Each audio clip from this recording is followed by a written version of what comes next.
India is the world youngest country. So our youth is a disaster or dividend.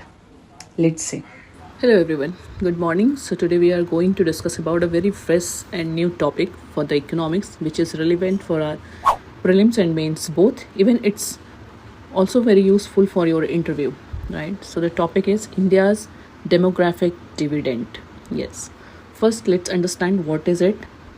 So if we are going to talking about the demographic dividends, so it is the economic benefit that arises when the working age population, that is 15 to 64 years, is larger than the dependent population. What is the dependent population? It is children plus elderly. So in simple words, more working people, fewer dependents, higher savings, productivity and growth, right?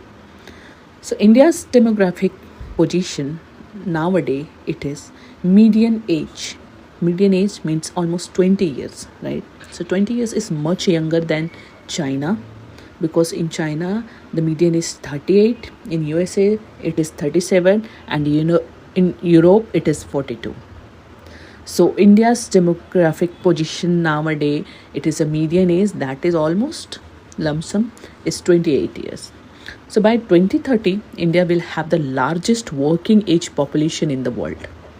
This is expected to last till around 2055, giving India a window of nearly 30 years. So what is the opportunity of this entire things? See, what is the opportunity? We can get the labor force advantage. Like young workforce can boost the manufacturing and services. Plus, it's also we can also get the opportunity of the innovation and startup. Like youth are tech savvy, so they are going to strong digital.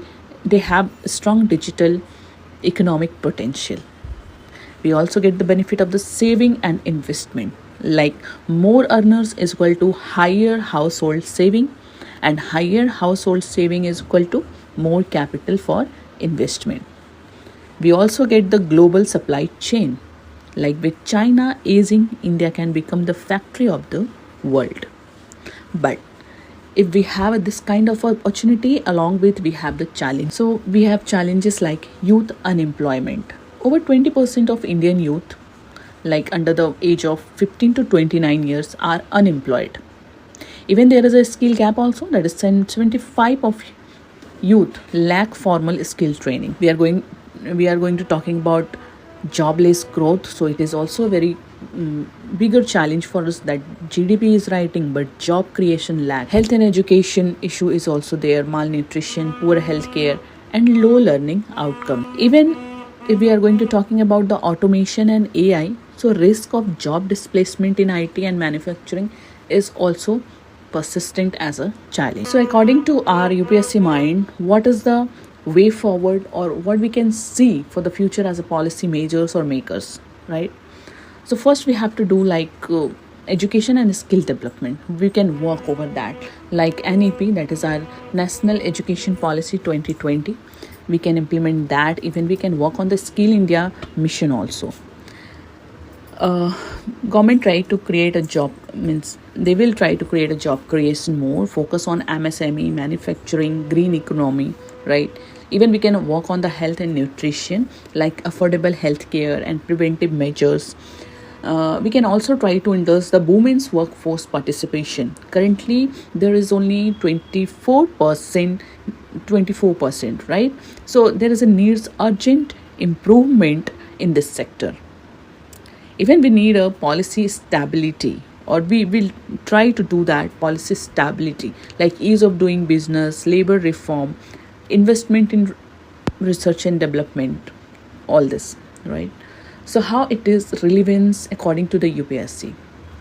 See, if we can see this particular topic in prelims angle, so definition of the demographic dividend, related UNFPA report or census data, it is important, right? India's population trends and census fact, this is also important as for the prelims angle. If we can see the previous year question which is relevant for that particular topic, so we In 2021, in GS paper 3, there is a one question asked by the UPSC, that is, explain the significance of demographic dividends for India. What are the policy measures required to reap the benefits? So this is the PYQ. So you can see that how the importance of this topic, right? So in India, demographic dividend an opportunity or a burden? It's ultimately your decision, means your answer. You can give us the question, because according to me the answer is depends on the policy choice, right? You can add your answer also on the comment box. If India invests in education, skill, healthcare and job, it will be our biggest strength. If ignored, it could turn into a demographic disaster. So this is all about my perception. You can also write your answer on the comment box. Let's make a complete answer of this particular questions. Thank you so much. So the choice is clear. If we empower our youth, India wins the future. If not, our biggest strength turns into the biggest burden.